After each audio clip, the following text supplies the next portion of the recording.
क्या आज के समय में हर व्यक्ति अपने जीवन से खुश और सेटिस्फाइड है? नहीं, कोई भी नहीं है। लोगों का जीवन डिप्रेशन, टेंशन और स्ट्रेस से भरा हुआ है।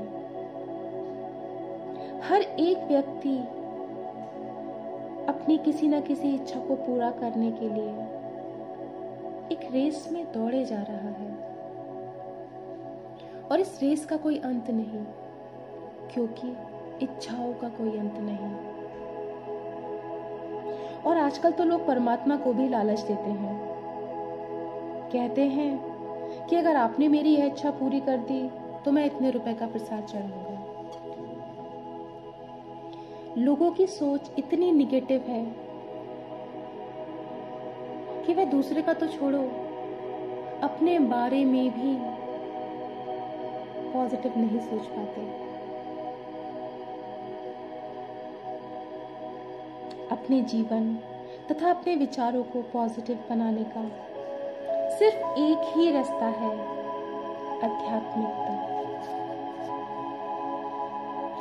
क्योंकि आध्यात्मिकता से ही हमारे मन को सही राह मिलती है और हम अपने विचारों को पॉजिटिव करने में सक्षम हो पाते हैं, मन पर नियंत्रण रख पाते हैं और अपनी इच्छाओं को लिमिट कर पाते हैं। और यही एक खुशहाल जीवन का रहस्य है। तो आइए हम सब भी इन आध्यात्मिक धारणाओं को समझकर इनको अपने जीवन में धारण करें और अपने जीवन को खुशहाल बनाएं। आज के इस अध्याय में हम जानेंगे कि मैं कौन हूं और मेरे गुण कौन कौन से हैं।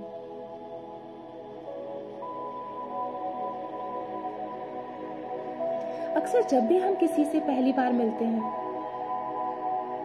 तो हम एक दूसरे को नाम बताते हैं,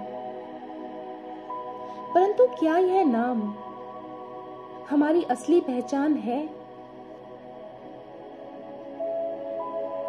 जब भी कोई व्यक्ति मृत्यु के बाद इस दुनिया से विदा लेता है तो उसका शरीर तो उसी वक्त नष्ट हो जाता है, परंतु उसका नाम भी समय के साथ साथ मिट जाता है। और जब वही आत्मा एक नया शरीर धारण करती है तो नए शरीर के नए नाम से जानी जाती है। तात्पर्य यह है कि जो नाम हम बताते हैं वह तो शरीर का हुआ ना, आत्मा का तो कोई नाम ही नहीं है। हर जन्म में आत्मा सेम है, जबकि शरीर अलग अलग है, अलग रंग, अलग रूप, अलग नाम, अलग स्थान। आत्मा एक चैतन्य शक्ति है जो सुख दुख, पीड़ा प्रेम, गर्मी सर्दी, चोट, इन सभी का अनुभव करती है। परंतु अगर शरीर में आत्मा ही ना हो तो क्या शरीर इन सब का अनुभव कर पाएगा? नहीं। अतः हम कह सकते हैं कि आत्मा ही इस शरीर के द्वारा कर्म करती है। इन आंखों के द्वारा देखती है, मुख द्वारा बोलती है, कानों के द्वारा सुनती है। क्योंकि कोई भी शरीर मृत्यु के बाद ना ही कर्म करता है, ना ही देख पाता है, ना ही बोल पाता है और ना ही सुन पाता है। जिस प्रकार एक ड्राइवर गाड़ी को नियंत्रित करता है, हम कह सकते हैं कि आत्मा इस शरीर को नियंत्रित करती है। आत्मा अजर, अमर, अविनाशी है, कभी नष्ट नहीं होती। परंतु यह शरीर अस्थायी है, नश्वर है, क्योंकि हर जन्म में हमारा शरीर बदल जाता है, हमारा रंग रूप बदल जाता है, पर आत्मा वही रहती है। हमारी आत्मा मस्तक में भ्रकुटी के बीच में निवास करती है और सूक्ष्म बिंदु स्वरूप है जिसे आंखों से नहीं देखा जा सकता, परंतु यह शरीर स्थूल है जिसे हम देख पाते हैं, महसूस कर पाते हैं। अतः हमारी असली पहचान यह शरीर नहीं, आत्मा है,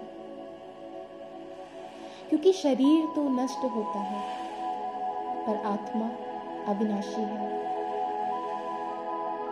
जो इस शरीर को नियंत्रित करती है, इस शरीर के द्वारा हर कर्म करती है।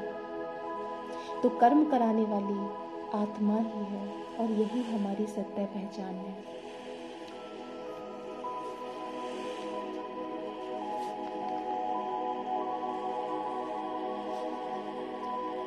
एक खुशहाल जीवन जीने के लिए आत्मा का ज्ञान बहुत आवश्यक है। जिस प्रकार शरीर को 5 चीजों की आवश्यकता होती है, जल, पृथ्वी, वायु, अग्नि और आकाश, उसी प्रकार आत्मा को भी जीवन जीने के लिए 7 गुणों की आवश्यकता होती है। ज्ञान, पवित्रता, प्रेम, शांति, सुख, खुशी और शक्ति। सबसे पहले आत्मा को जीवन जीने के लिए आध्यात्मिक ज्ञान की आवश्यकता होती है, क्योंकि आत्मा इस आध्यात्मिक ज्ञान को समझकर अपने व्यवहार में लाती है, उसको धारण करती है और तभी ज्ञान स्वरूप बनती है। और जो आत्मा ज्ञान स्वरूप बनेगी वह हमेशा विनम्र ही होगी।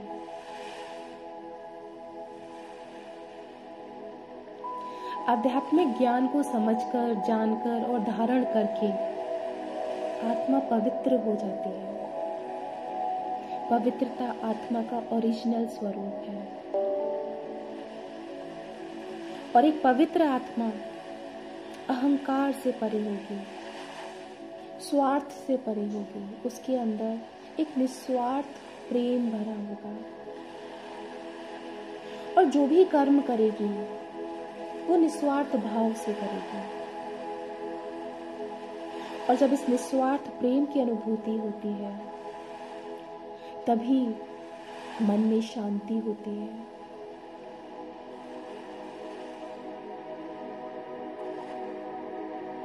और जब मन शांत होता है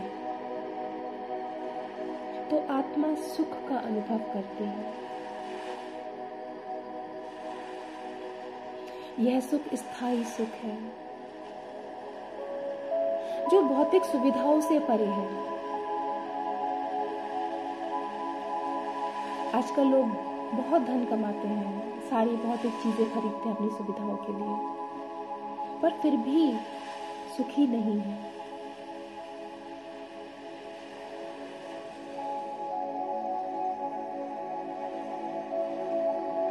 तो जो आत्मा शांत है वही सुख का अनुभव कर सकती है और जो आत्मा सुखी है वो अपार आनंद का अनुभव करती है, खुश रहती है। वरना आजकल के लोगों को तो खुश रहने के लिए लाफिंग एक्सरसाइज करनी पड़ती है, क्योंकि उनके जीवन में खुशी का कारण ही कोई नहीं है।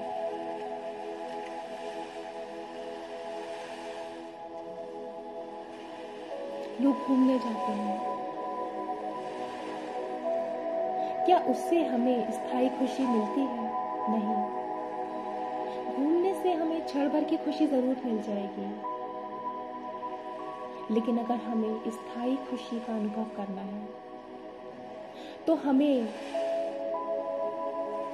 आत्मा के ज्ञान की आवश्यकता है, आत्मा के गुण को जानने की आवश्यकता है।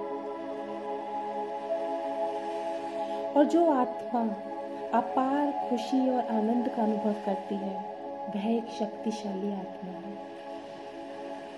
उसकी विल पावर बहुत स्ट्रांग होती है और वह सब कुछ करने में सक्षम होती है।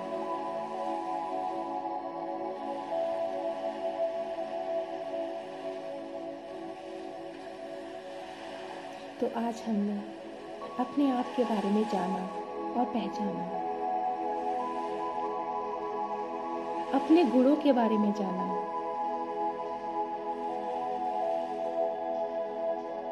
अगले अध्याय में हम आत्मा की शक्तियों के बारे में जानेंगे।